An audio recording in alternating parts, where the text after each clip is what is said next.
એક મિનિટ હો. કાર્યક્ષમતા જે તે દ્રાવણમાં અથવા તો તે દ્રાવણમાં ઓગળેલા જે તે પ્રક્રિયકના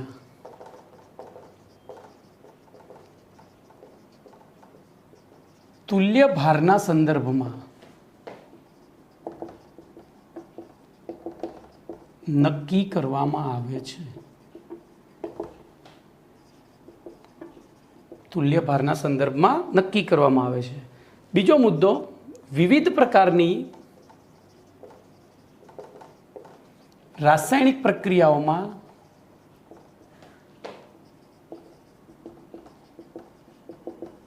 ભાગ લેતા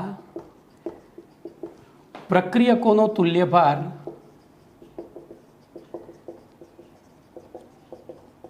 નીચેના સૂત્રોની મદદથી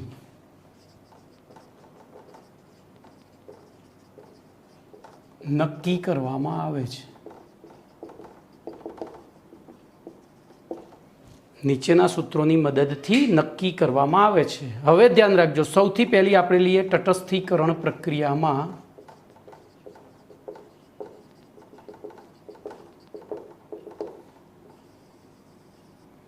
પ્રક્રિયકનો તુલ્ય ભાર.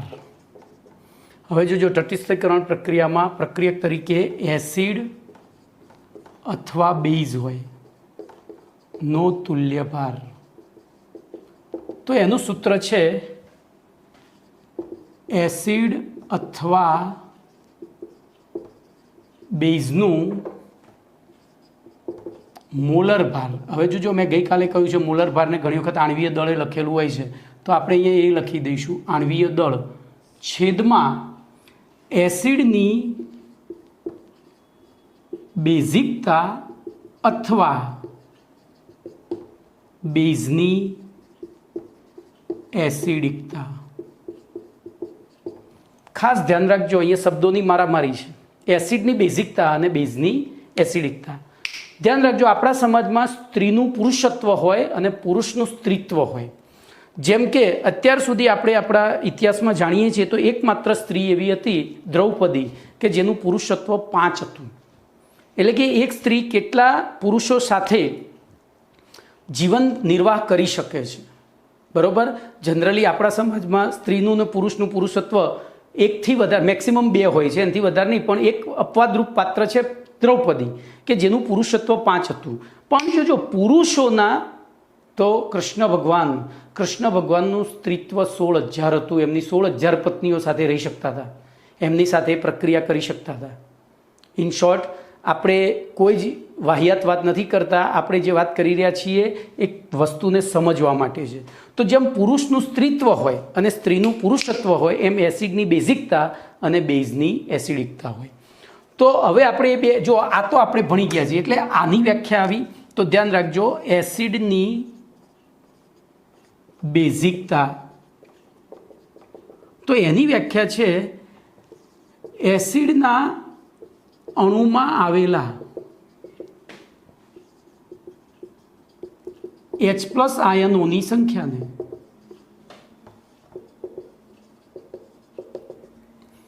એસિડના અણુમાં આવેલા H+ આયનોની સંખ્યાને એની શું કહેવાય? બેઝિકતા. તો બોલો બેઝની એસિડિકતા શું થશે? ઘણાને જવાબ આવડી ગયો. તો એસિડના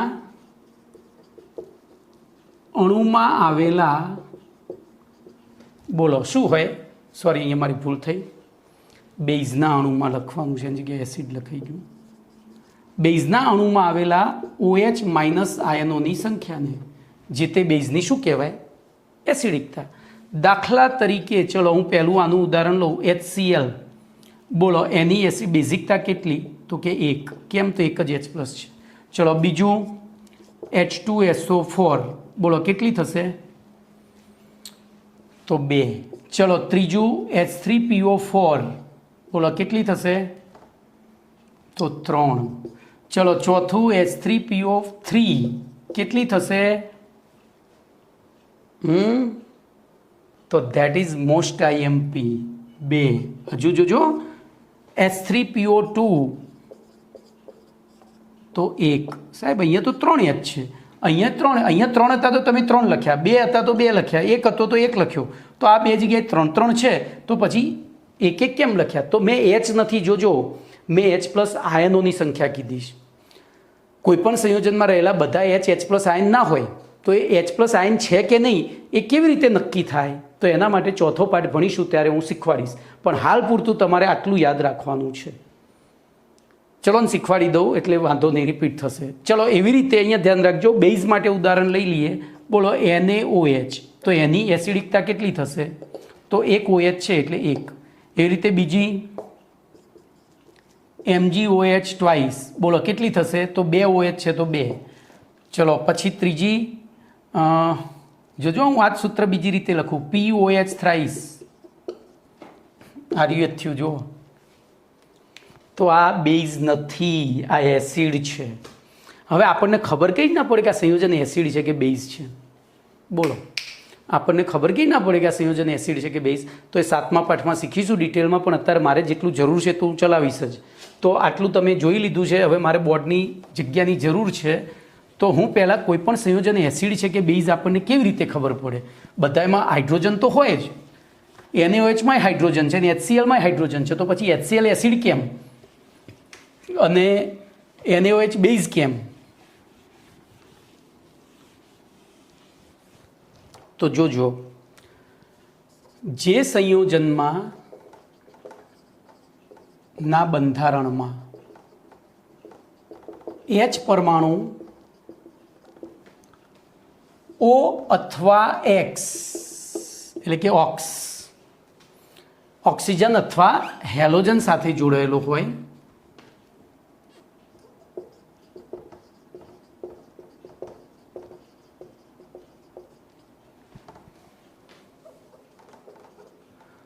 અને જો હવે હેલોજન સાથે જોડાયો તો વાર્તા પૂરી થઈ જાય, આગળ કોઈ જોડી જ ના શકે. કેમ?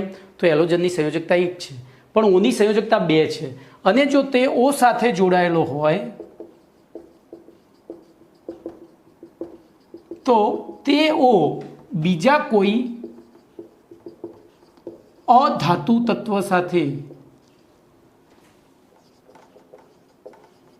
જોડાયેલ હોય તો તે સંયોજન સ્વભાવે એસિડિક હોય છે. ટૂંકમાં તમારો હાઇડ્રોજન કોની સાથે જોડાયેલો હોવો જોઈએ? બળદ સાથે, ઓક્સ સાથે.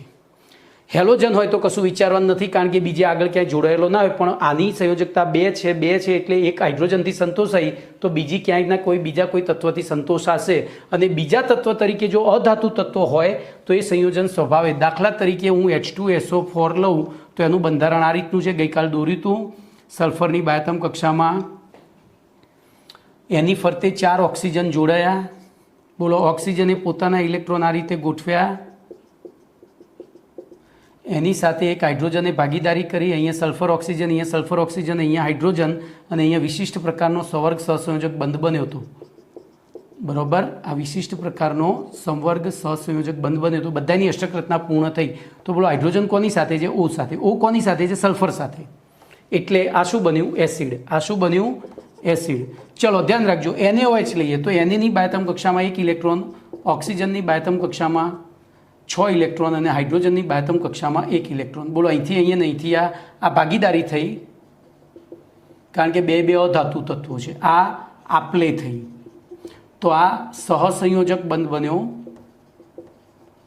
અને આ આયનીય બંધ બન્યો. બરોબર. તો બોલો, આમાં હાઇડ્રોજન ક્યાં જોડાયો છે? તો O સાથે. પણ O કોની સાથે જોડાયો છે? તો અહીંયા અધાતુ હતી, અહીંયા ધાતુ છે, અને ધાતુ હોય તો એ બેઝ કહેવાય. ખબર પડી ગઈ? આપણને કોઈ પણ સંયોજન સ્વભાવે એસિડિક હશે, બેઝિક હશે કે તો આવડી જાય. ખબર પડી કે નહીં?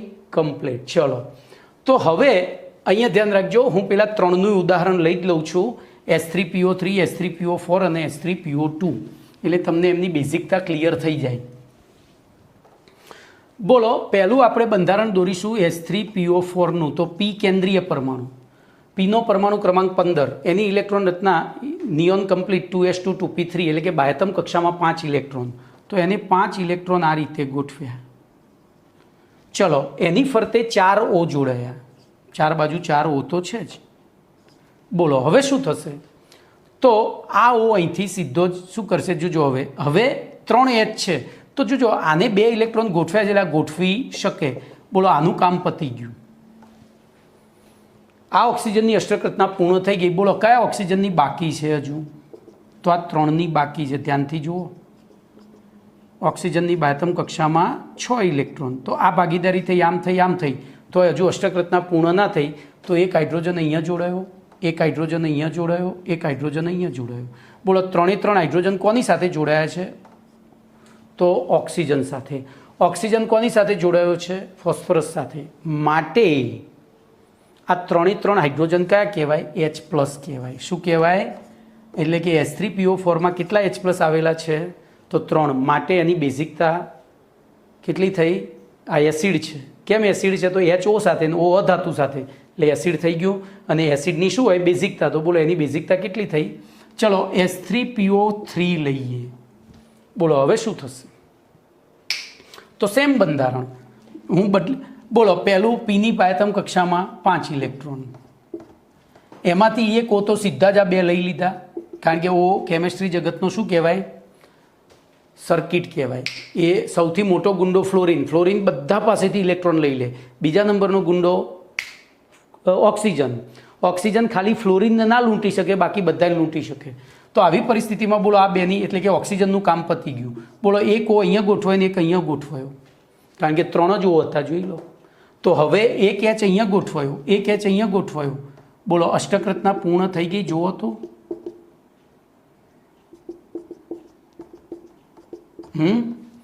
આ પીની બાકી છે. હવે જો આ બંધ છે ને એને સવર્ગ બંધ ગણાય, એટલે એરો અહીંથી આમ બતાવવાનું અને આ 2 અહીંયા આ છે ને આ રીતે સવર્ગ બંધ ગણાય છે. તો આ રીતે દોરજો. બોલો ફોસ્ફરસની અષ્ટકૃતના તો એક ખૂટે છે, તો અહીંયા આપણી પાસે એક હાઇડ્રોજન છે તો અહીંયા એક મૂકી દીધો. બોલો આ H3PO4 તો એમાં કેટલા H+ છે? તો આ 2 જ. આ 2 H+ છે. આ નથી. કેમ? તો એ નથી, એ O સાથે જોડાયો કે નથી? X સાથે જોડાયો. બોલો ત્રીજું ઉદાહરણ હતું આપણું, તો H3PO3ની બેઝિકતા કેટલી થશે? 2. H3PO4ની 3. અને ત્રીજું ઉદાહરણ હતું H3PO2. બોલો એમાં શું થશે? તો P. એક O એ તો સીધા લઈ જ લીધા. હવે રહ્યો એક O, તો એની સાથે એક H જોડાયો, 2 H સીધા જોડાઈ ગયા. હવે હું બધું દોરવા નહીં રહું, તમને એટલો તો આઈડિયા આવી ગયો હોય ને. તો આ 2 H એસિડિક ગણાય નહીં, આ એક જ ગણાશે. તો આની બેઝિકતા કેટલી? 1. અને આ પ્રશ્ન દર 2 થી 3 વર્ષે એક વખત પૂછાય છે. મેં પહેલાં જ કહ્યું આ લેક્ચરની શરૂઆતમાં કે આજે જે હું ભણવા જઈ રહ્યો છું હજુ મેં પાઠ ચાલુ જ નહીં કર્યો. આ એક એવો આર્ટિકલ છે, જીનીટનો આર્ટિકલ છે કે તમને કન્ફ્યુઝન દૂર કરશે. બરાબર? તો ચલો આપણને તટસ્થીકરણ પ્રક્રિયામાં બોલો તુલ્યભાર શોધતા આવડી ગયો. શું હતું સૂત્ર? તો તટસ્થીકરણ પ્રક્રિયામાં એસિડ અથવા બેઝનો તુલ્યભાર બરાબર એસિડ અથવા બેઝનું આણ્વીય દળ. હવે જો એસિડ માટે તુલ્યભાર શોધતા હોય તો છેદમાં શું લખવાનું? એસિડની બેઝિકતા. એસિડની બેઝિકતા એટલે એસિડમાં આવેલા H+ આયનોની સંખ્યા. એવી રીતે બેઝની શું આવે? બેઝ એસિડિકતા. તો બેઝની એસિડિકતા એટલે તો બોલો એના અણુસૂત્રમાં આવેલા OH- આયનની સંખ્યા. ચલો બીજું લઈ લઈએ હવે. તો રેડોક્સ પ્રક્રિયામાં ભાગ લેતા પ્રક્રિયકનો તુલ્યભાર.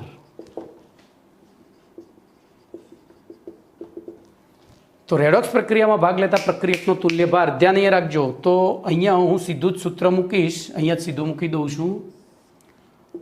પ્રક્રિયકનું આણ્વીય દળ અથવા મોલર દળ છેદમાં પ્રક્રિયા દરમિયાન પ્રક્રિયકના ઓક્સિડેશન આંકમાં થતો ફેરફાર. પ્રક્રિયકના ઓક્સિડેશન આંકમાં થતો ફેરફાર. ચલો આપણે પેલી પ્રક્રિયા લઈ લઈએ જે આપણી પાસે હતી એ પહેલી જ 5Fe+2 plus MnO4- plus 8H plus gives Mn+2 plus 4H2O plus 5Fe+3. ચલો અહીંયા એનો ઓક્સિડેશન આંક +7 હતો, આનો 1નો જ ગણવાનો, તો આનો +2 જ ગણવાનો. આગળ 5 ગુણ ભૂલી જાઓ. એવી રીતે બોલો અહીંયા કેટલો થયો +2 જ, અહીંયા કેટલો થયો +3. તો બોલો આ શું થયો, તો 5 એકમ ઘટ્યો એટલે કે 5 ઇલેક્ટ્રોન ઓછા થયા. આ શું થયો, સોરી આ વધ્યો એટલે કે ઘટ્યો એટલે ઇલેક્ટ્રોન ઉમેરાયા. હવે આ શું થયું, તો અહીંયા 2માંથી 3 થયો એટલે 1 જ થયો ફેરફાર. એટલે એનો મતલબ કે આના 1 મોલનું તો આપણે તટસ્થીકરણ એટલે કે રેડોક્સ રિડક્શન ઓક્સિડેશન કરવું હોય તો આના કેટલાની જરૂર પડે, તો આના 1 છે, આ 5 છે, આને 5 વડે ગુણવા પડે. તો આ 5 વડે ગુણ્યા છે, જુઓ ગુણાઈ ગયા છે. આ તો 1નો 1 જ છે. એનો મતલબ કે આના 5 મોલ હોય ત્યારે આ 1 મોલ ચાલે. તો આનો 1 મોલ હોય તો આના કેટલાની જરૂર પડે, 1/5. કેટલાની જરૂર પડે, 1/5. તો આપણે ત્યાં ઓક્સિડેશન આંકમાં થતા ફેરફાર વડે એટલે કે અહીંયા 5 વડે ભાગી દઈએ એના આણ્વીય દળને, એટલે શું મળી જાય, એનો તુલ્ય ભાર. થોડું વિચારજો. આ છે ને જ્યારે ઉપયોગમાં આવશે ને એટલે વધારે ખબર પડશે. અત્યારે તો હજુ શરૂ કર્યું છે આપણે, બરાબર. ચલો એના પછી ત્રીજું આવે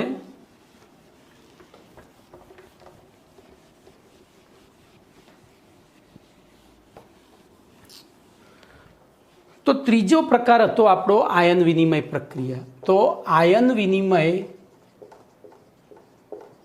પ્રક્રિયામાં પ્રક્રિયકનો તુલ્ય ભાર. બોલો શું સૂત્ર મૂકીશું, તો એ જ પ્રક્રિયકનું આણ્વીય દળ મોલર દળ અથવા આણ્વીય દળ છેદમાં પ્રક્રિયકના ધન આયનનો કુલ ધન વીજભાર. પ્રક્રિયકના ધન આયનનો કુલ ધન વીજભાર. દાખલા તરીકે આપણે એક પ્રક્રિયા લીધી હતી Na2CO3 + HCl, એમાં NaCl અને H2CO3 બન્યું હતું. બોલો આના 1 મોલ માટે આના કેટલાની જરૂર પડે શોધવું હોય તો કશું કરવાનું નહીં. આના 1 મોલ માટે આના કેટલાની જરૂર પડે, તો એનો આણ્વીય દળ ભાગ્યા એમાં ધન વીજભાર. તો Na 1 છે પણ એનો સંખ્યા 2 છે, તો 1/2ની જરૂર પડે. તો જો આપણે અહીંયા 1/2 વડે ગુણ્યા હતા, યાદ કરો, થઈ ગયું બેલેન્સ. આ ધનાયન Na છે પણ એની સંખ્યા 2 છે, એનો ધન વીજભાર 1 છે, તો એના મોલર દળ ભાગ્યા અહીંયા ધનાયનનો કુલ ધન વીજભાર એટલે +2 થયો, તો 1/2ની જરૂર પડે. આનો 1 મોલ હોય ત્યારે આના અડધા મોલની જરૂર પડે. તો આના 1 મોલ આણ્વીય દળ હોય ત્યારે આના અડધા મોલ આણ્વીય દળની જરૂર પડી. એ અડધો મોલ આણ્વીય દળ એટલે એનો તુલ્ય ભાર થયો. ચલો એવી રીતના બીજું ઉદાહરણ હતું NaHCO3. જોજો અહીંયા HCl gives NaCl + H2CO3. બોલો આમાં ધન વીજભાર 1 જ ગણાય. હાઇડ્રોજન ધાતુ નથી, યાદ રાખજો. હાઇડ્રોજન અહીંયા ધાતુ કેમ નથી, તો એ ઓક્સિજન સાથે જોડાઈ છે. હાઇડ્રોજન ધાતુ તરીકે ક્યારે વર્તે, બોલો હાઇડ્રોજન ધાતુ તરીકે ક્યારે વર્તે, સોરી અહીંયા ઓક્સિજન સાથે જો એક જ NaHCO3 છે ને, તો એનું બંધારણ દોરીએ. બોલો Cની બાયતમ કક્ષામાં 4 ઇલેક્ટ્રોન, તો એક ડબલ બોન્ડથી એક O અહીંયા, એક O અહીંયા, એક Na ને અહીંયા એક H, બરાબર. એટલે એસિડ તરીકે છે. આ H+ તો એ ગણવાનું નહીં. અહીંથી આ બંધ તૂટે, સોરી આ બંધ તૂટે, આ અયનીય બંધ છે, આ બંધ તૂટે અને Na+ અને HCO3- આયનો પેદા થાય, એટલે કે ઋણ આયનનો ભાગ છે. તો આનો 1 જ થયો. તો આના 1 મોલ માટે આના 1 મોલની તટસ્થીકરણ એટલે કે આની કાર્યક્ષમતા, બોલો આના કરતાં આની કાર્યક્ષમતા કેવી થઈ, બમણી. કેમ કે જ્યારે આનો 1 મોલની જરૂર પડે છે ત્યારે આના અડધા મોલની જરૂર પડે છે. બોલો કમ્પ્લેટ. તો અહીંયા કાર્યક્ષમતા શું એ સમજાવ્યું તમને મેં.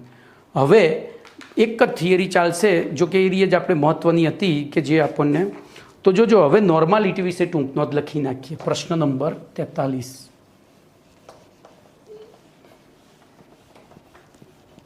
ભાઈ આ લેક્ચરને 2-3 વાર જોજો. GNETમાં બહુ જ ફાયદો થશે. ચોપડી આખી ફેંદી વાળો આ લેક્ચર નહીં મળે તમને, નહીં યોગીમાં મળે, નહીં મારા મટીરિયલમાં મળે. અમુક વસ્તુ મારી પોતાની મોનોપોલી હોય જે સીધી બોર્ડ ઉપર જ રજૂ કરવાની હોય. તો જોઈએ. બોલો નોર્માલિટીની વ્યાખ્યા થાય, આપણે સીધી પ્રશ્ન નથી લખતો અથવા તો લખી દઉં. ચલો ને પ્રશ્ન નંબર 43. તો તો નોર્માલિટી વિશે ટૂંક નોંધ લખો, અથવા એટલે શું સમજાવો.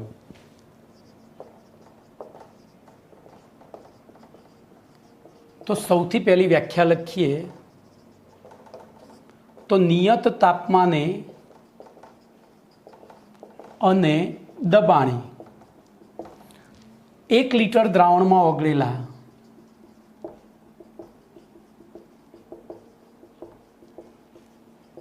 દ્રાવ્ય પદાર્થના, અહીંયા દ્રાવ્ય પદાર્થ એટલે પ્રક્રિયક ના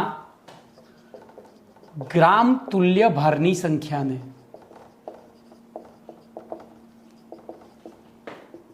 જે તે દ્રાવણની શું કહે છે? નોર્માલિટી. ગ્રામ તુલ્ય ભારની સંખ્યાને જે તે દ્રાવણની નોર્માલિટી કહે છે. હવે આપણે સમજીએ પહેલાં પછી લખી દઈએ. તો નોર્માલિટીને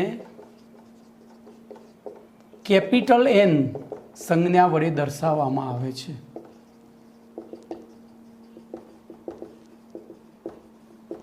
દાખલા તરીકે આપણે હવે અર્થઘટન એક્સ નોર્મલ HCl એટલે HClના 1 લિટર દ્રાવણમાં HClના x ગ્રામ તુલ્યભાર એટલે કે હવે જોજો x ગુણ્યા હવે તુલ્યભાર HClનો તુલ્યભાર એટલે તો HClનું આણ્વીય દળ ભાગ્યા હવે જોજો HClમાં એક જ H+ છે એટલે 1. દાખલા તરીકે બરોબર, તો x ગુણ્યા HClનું આણ્વીય દળ જેટલું દળ ઓગળેલું છે. ધ્યાન રાખજો. બીજું અર્થઘટન કરીએ. દાખલા તરીકે x નોર્મલ H2SO4 નો અર્થ શું થાય? તમને આવો જ MCQ પૂછાય સીધો જ કે અહીંયા દાખલા તરીકે હું એક્સની જગ્યાએ 5 નોર્મલ લખી દઉં. 5 નોર્મલ H2SO4માં 1 લિટર દ્રાવણમાં કેટલો H2SO4 ઓગળેલો હશે? તો આપણે સીધું જ લખી દેવાય. એટલે H2SO4ના 1 લિટર જલીય દ્રાવણમાં અથવા તો દ્રાવણમાં H2SO4ના 5 ગ્રામ તુલ્યભાર, જોજો પણ એ 5 ગ્રામ તુલ્યભાર એટલે શું? તો 5 ગ્રામ હવે ગુણ્યા તુલ્યભારનું સૂત્ર હતું એ મૂકી દેવાનું. તો H2SO4નું આણ્વીય દળ ભાગ્યા બોલો અહીંયા H2SO4માં કેટલા H છે? તો 2 એટલે ભાગ્યા 2.